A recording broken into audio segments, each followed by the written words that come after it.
This episode of Yesterworld is sponsored by Audible. Make sure to stay to the end of the video to hear about my first experience using Audible, and use my link audible.com/yesterworld or text code Yesterworld to 500-500 to get a free book and 30-day trial. I officially rededicate Tomorrowland. In 1998, the newly remodeled Tomorrowland made its debut at Disneyland, and along with aesthetic changes and a number of new experiences, the land featured a brand new ride called Rocket Rods. Probably one of the best Disney rides ever. Yeah, We awesome. loved it. But just 2 years later, the attraction, which had replaced the much-beloved Peoplemover, was closed for what was to be a year-long refurbishment including enhancements, only to never reopen, leaving behind a legacy of failed endeavors, abandoned ideas, and an uncertain future.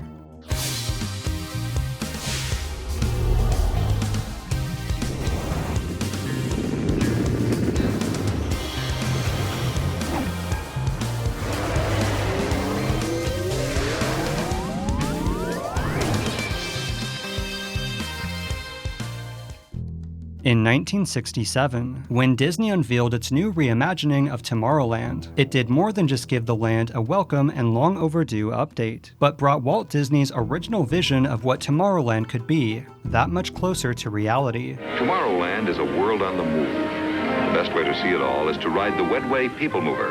And much like Disneyland's It's a Small World, and great moments with Mr. Lincoln, whose first incarnations had been showcased at the 1964 through 65 New York World's Fair. This updated Tomorrowland also featured 2 brand new attractions with World Fair origins: the Carousel of Progress, which had been inspired by General Electric's Progressland, and the Peoplemover, inspired by Ford's Magic Skyway. A voyage through time and space, from a dark and distant yesterday to a bright and promising tomorrow.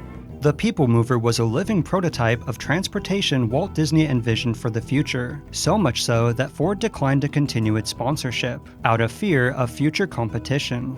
So with Goodyear as its sponsor, the relaxing 16-minute ride gave guests a one-of-a-kind view and tour through Tomorrowland, and offered a unique glimpse into the land's various attractions, show buildings, and shops, including a model of Walt Disney's vision for his experimental prototype community of tomorrow.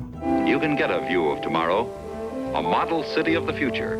For nearly 3 decades, the Peoplemover grew to become a fan favorite and icon of Tomorrowland. As while other attractions in the land came and went over the years, the Peoplemover's unique experience endured. It even inspired a similar version at Disney World's Magic Kingdom in 1975. But as the 1990s approached, it was becoming clear to Disney that Tomorrowland was in need of another major update. So they eventually came up with Tomorrowland 2055, with a concept revolving around a science fiction city home to intergalactic beings, and much like Euro Disney's alternate interpretation of Tomorrowland, which had used the unrealized Jules Verne-inspired Discovery Bay as a source of inspiration. Disney believed that by retheming the land as a fictional depiction of the future, this would save them from another costly overhaul down the road, fixing the problem of tomorrow always becoming today.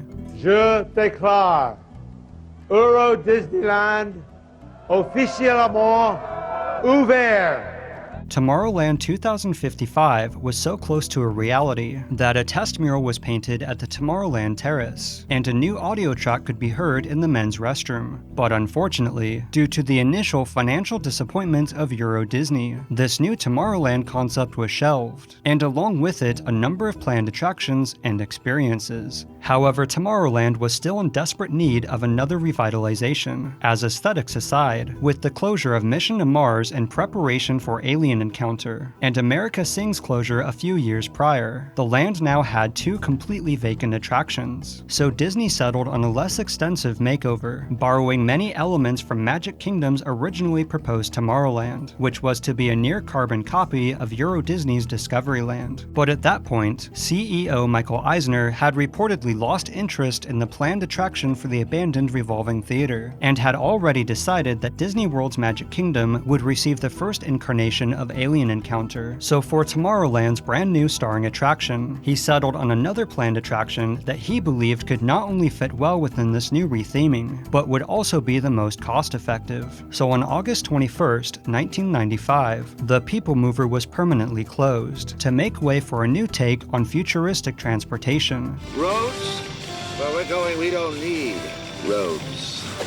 Construction of Disneyland's new Tomorrowland went forward, and was set to debut in the spring of 1998. And in addition to the mysterious new attraction replacing the Peoplemover, and aesthetic alterations throughout Tomorrowland, Captain EO would be replaced by Honey, I Shrunk the Audience, which had been at Epcot since 1994. And the original rocket jets would become the Discoveryland-inspired Astro Orbiter. However, as it became clear that the platform would not be able to support the weight of the new structure, it was disassembled and rebuilt at the land's entrance, with a new installment known as the Observatron to take its place. And by late 1997, the Peoplemover's replacement was finally announced as Rocket Rod's XPR, and would be a high-speed adventure in which guests would ride in futuristic transport vehicles of the future. And around the same time, guests riding the monorail would be able to hear a voiceover teasing the ride. Beginning in spring 1998, sleek 5-passenger vehicles will race across these speedways. And on May 22nd, along with Disneyland's new Tomorrowland, Rocket Rods officially opened to the public,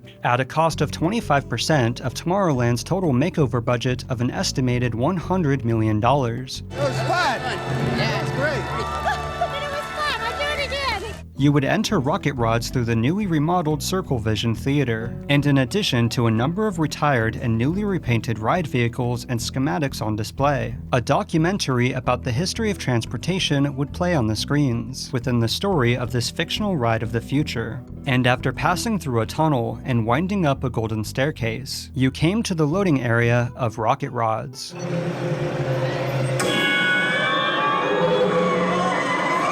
The experience of this new attraction started out exhilarating, as your vehicle did a wheelie, and accelerated from 0 to 35 miles per hour. However, as you approached the first turn, the thrill was cut short, as your vehicle had to slow down to turn the corner, revealing the flaw of using the unmodified Peoplemover track layout for a high-speed adventure.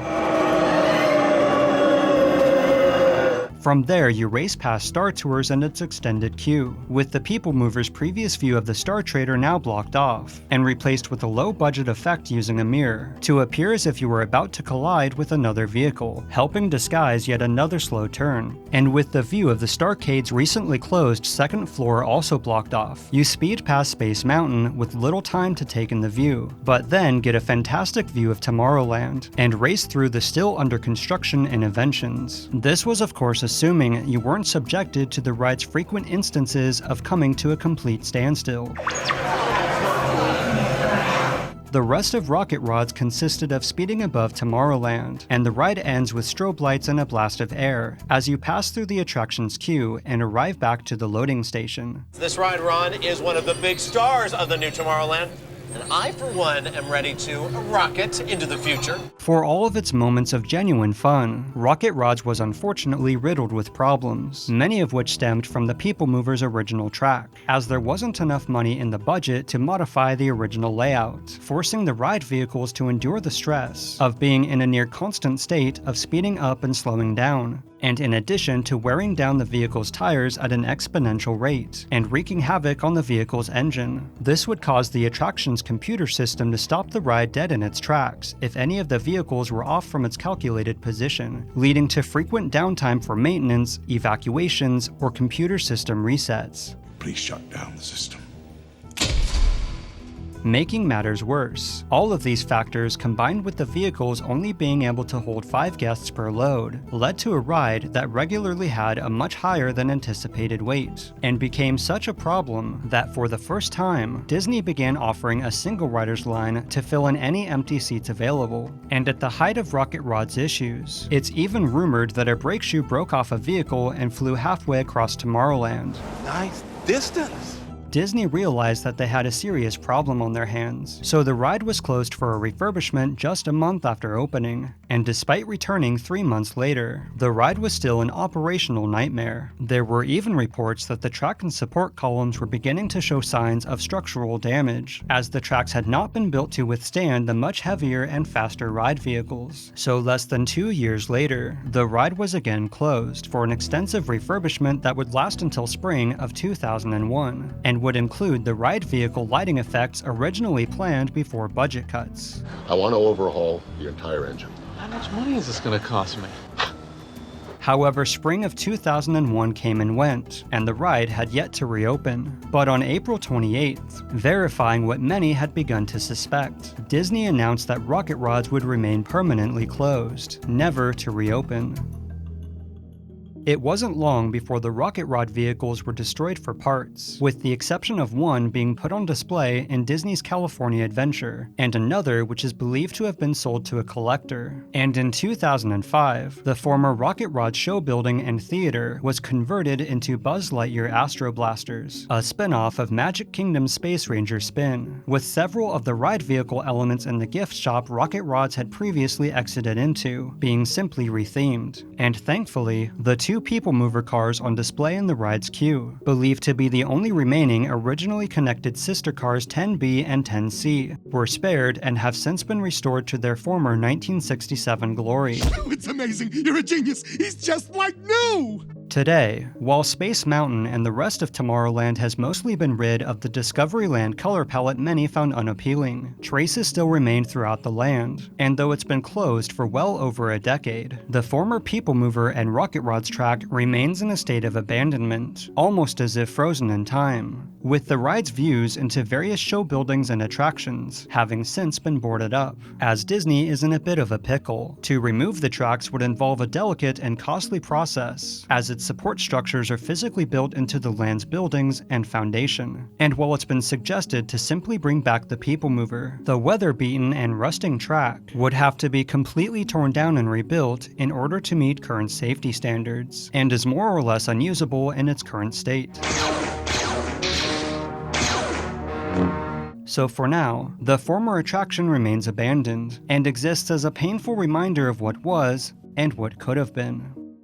Thank you all so much for watching. I wanted to quickly share my story and experience of using Audible. As a New Year's resolution, I've made it a personal goal to get back in the habit of reading books about creators and visionaries within the subjects I have a passion for. And as a subscriber recently recommended the Jim Henson Biography, I knew where to begin, and from the very first page I was invested. But I was also struggling to find the time to sit down and actually read it. And around the same time, I saw that Audible offered a free audiobook of my choice when trying out their service. And while I've always preferred reading from physical copies, I couldn't resist giving it a try. It wasn't long before I realized how much of a life changer Audible can be, as I could use the time I spend in the car, at the gym, or even walking our dog Frodo, to finish the book and look forward to the next. And as there are many inspirational and fascinating books I've read in the past that I've wanted to revisit, with members getting 1 free book credit per month, I now have the time to do just that, and find other inspiring titles from their incredible selection of audio content, as Audible members get to keep their books forever, and if they pick a title that doesn't fit, they can swap it for another without hassle. The Jim Henson Biography is more than just an entertaining look at his life and how the Muppets came to be. It's an inspiring story of following your dreams, and I not only recommend you checking it out, but invite you to join me in reading this fascinating exploration of Jim Henson's life story. And I would love to hear your thoughts, or favorite parts of the book in the comments, or through any of my social media platforms. So if you want to give Audible a try for yourself, and get a free book of your choice and 30-day trial, use my link audible.com/yesterworld, or text code yesterworld to 500-500, all of which can be found in the description below. So what about you? Did you get a chance to ride rocket rods? And if so, what are your memories? Thank you all again so much for watching, and I'll see you next time.